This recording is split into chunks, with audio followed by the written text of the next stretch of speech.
تصوير، مونتاج، شروحات،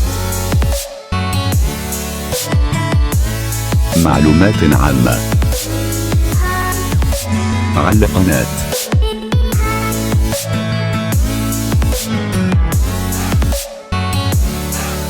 السلام عليكم ورحمة الله وبركاته. احنا ناقصين لمخة في الكلام.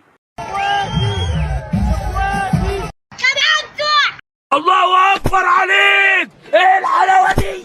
انا عايز حضرتك تقنعني ازاي؟ انت بتقول ايه؟ ايه ده؟ مال ايه ده المجتمع ده ايه في؟ بس يا بابا حضرتك بتقول ايه؟ دماغك شغاله مش بتنام. ده انتوا نقطة. قمت مديله. كيف انت يعني عاوز تبوظ شرع ربنا؟ مش فاهم يعني ايه اللطيف؟ هاتولي الكلب ده. والآن مع المفاجأة. حياة النبي محمد دي لا يجيب لي جلطة. يا ريتني كنت انا يا اخي. يا ابني حرام عليك والله هتموتني ناقص عمر. يلا يا ياسر سامع. شكرا لك. كان معكم زياد عبد الرحمن.